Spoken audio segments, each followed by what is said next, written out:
Hello guys. हम लोग शुरू करने जा रहे हैं प्राचीन इतिहास का अध्ययन। इस वीडियो में हम पूरे प्राचीन इतिहास को पढ़ेंगे और मैं इसकी प्लेलिस्ट भी बनाऊंगा। जो जो मैं पढ़ रहा हूँ वो आपको बताने की कोशिश करूँगा। तो सबसे पहले प्राचीन इतिहास, हम प्राचीन इतिहास में पढ़ेंगे भारत का प्राचीन इतिहास। भारत के प्राचीन इतिहास पढ़ने के लिए हम थोड़ा उसके धातुओं के प्रयोग के हिसाब से उसके कालखंड, उनके युगों के बारे में जानने की कोशिश करेंगे।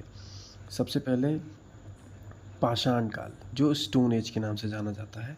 इसमें क्या है कि मनुष्य अस्थायी जीवन धीरे धीरे जीना शुरू कर दिया था। पाषाण काल में भी तीन भागों में वर्गीकृत किया गया है: पूरा पाषाण, मध्य पाषाण और नवपाषाण। ये खानाबदोश यहाँ होते थे, फिर उसके बाद धीरे धीरे उनके अस्थायी जीवन होने लगा। यहाँ इसमें पाषाण काल के अंत तक धीरे धीरे आदमियों ने तांबा का प्रयोग सीख लिया। तो तांबा का प्रयोग सीख लिया तो अब यहीं से शुरुआत हुई ताम्रपाषाण की। उनको बोलते हैं कैलियोलिथिक एज, या कहीं कहीं चैलियोलिथिक बोला जाता है। अब ताम्रपाषाण काल में वो मनुष्य गांव बसाना शुरू कर दिया। फिर उसके बाद अब तांबा का यूज होता था, उसमें अब मनुष्यों ने टिन मिलाकर कांसा बनाना शुरू किया।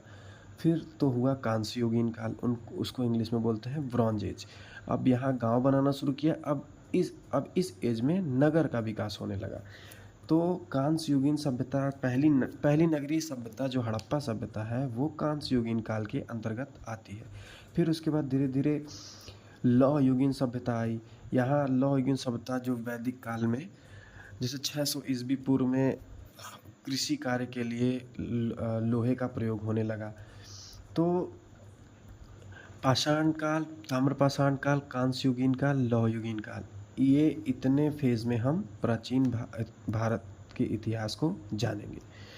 देखिए, अब हिस्ट्री पढ़ने में हमको सामाजिक स्थिति, आर्थिक स्थिति, राजनीतिक स्थिति, सांस्कृतिक जीवन से ही हम समझ पाएंगे। सामाजिक मतलब जाति व्यवस्था क्या थी, महिलाओं की क्या स्थिति थी, वर्ण व्यवस्था क्या थी। आर्थिक मतलब पशुपालन था, कृषि था, कि मुद्रा और व्यापार से हम प्राचीन इतिहास के बारे में जानेंगे। राजनीतिक में राजा कैसा था, राजा कौन था, उनके नियम कैसे थे, उनकी व्यवस्था कैसी थी, उनका क्षेत्र विस्तार कहाँ से कहाँ तक था, इसके बारे में इन सब से हम उनके राजनीतिक जीवन के बारे में जानेंगे। और सांस्कृतिक मतलब कौन सा धर्म था, क्या कला, कौन सी कला वहाँ, कौन सी वास्तुकला चलती थी, कौन से दर्शन, मतलब किस भगवान में विश्वास करते थे। और तो इन सब चीज़ों से हम सांस्कृतिक जीवन के बारे में जानने का प्रयास करेंगे। तो सबसे पहले कुछ क्वेश्चंस मैंने लिखे हैं। जैसे मानव द्वारा प्रयोग किया गया दूसरी धातु क्या थी? कांसा था, तांबा था, टीना था या लोहा था? तो आंसर है टीना। कुछ लोग सोचते हैं कि यहाँ ताम्रपाषाण काल के बाद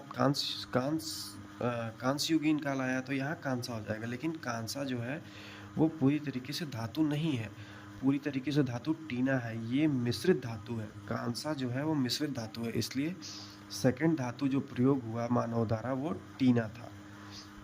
देखिए यहाँ लिखा है कांसा, ये मिश्र धातु है, तांबा और टीना से बनती है। और दूसरा क्वेश्चन, हड़प्पा सभ्यता के किस वर्ग का कार्य नहीं था?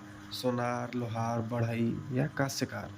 तो यहाँ लोहार का काम नहीं था, क्योंकि लोहा का जो इस्तेमाल शुरू हुआ वो वैदिक काल से आरंभ हुआ। अभी मैंने यहाँ पे आपको बताया था। तो हड़प्पा सभ्यता में, जैसे हड़प्पा सभ्यता लोहे से रिलेटेड नहीं है और बाकी सब चीज़ों से रिलेटेड है। अब तीसरा क्वेश्चन, हड़प्पा सभ्यता के निवासी सबसे अधिक किसका प्रयोग करते थे? पत्थर का करते थे, तांबा का करते थे, सोना का करते थे या कांसा का करते थे? हड़प्पा सभ्यता जो कांस्ययुगीन सभ्यता है, ताम्रपाषाण काल के बाद आता है। तो यहाँ पे लोग अभी पत्थर का ही सबसे ज़्यादा प्रयोग करते थे, क्योंकि वहाँ कांसा का ही सिर्फ एक नर्तकी की प्रतिमा मिली है। तो इससे पता चलता है कि अभी सर्वाधिक प्रयोग पत्थर का ही होता था। हड़प्पा सभ्यता कांस्ययुगीन सभ्यता है। कांसा का प्रयोग सर्वाधिक नहीं हुआ, बल्कि पत्थर का प्रयोग सर्वाधिक हुआ था। कांसा की सिर्फ नर्तकी की मूर्ति मिली है। हड़प्पा सभ्यता के निवासी द्वारा प्रयोग किया गया पदार्थों का डिसेंडिंग आर्डर, अवरोही क्रम में सजाएं। कांसा, टीना, तांबा या पत्थर। तो सबसे ज़्यादा प्रयोग अभी मैंने पिछले क्वेश्चन में किया, सबसे ज़्यादा प्रयोग पत्थर का करेंगे तो पहले नंबर पे पत्थर आ जाएगा, तो 4 नंबर पहले आ गया।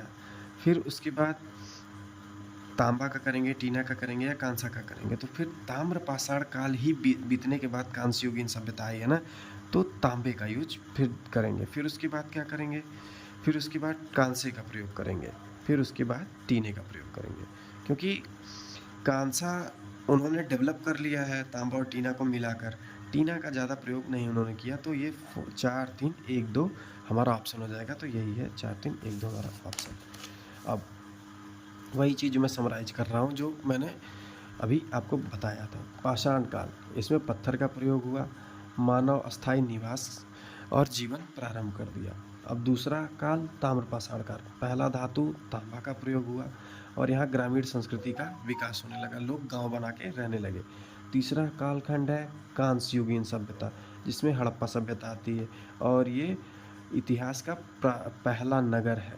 पहला नगर कौन सा है? कांस्य युगीन में हड़प्पा सभ्यता। चौथा वैदिक संस्कृति, यहाँ पे लोहा का खोज हो गया था। अब देखिए ये लोहा का खोज हुआ था लगभग 1000 ईस्वी में। फिर उसके बाद 1000 ईसा पूर्व, अभी ईसा पूर्व के बारे में हम आगे जानेंगे। अब देखिए महाजनपद काल में लोहा का प्रयोग होने लगा कृषि में, तो यहीं से जब कृषि में लोहा का प्रयोग होने लगा तो यहाँ द्वितीय नगरीकरण हो गया। ये 600 ईस्वी की बात, ईसा पूर्व की बात है। तो द्वितीय नगरीकरण महाजनपद काल से शुरू हो गया। फिर उसके बाद मौर्य काल, मौर्योत्तर, गुप्तोत्तर, इनके बारे में हम लोग पढ़ेंगे।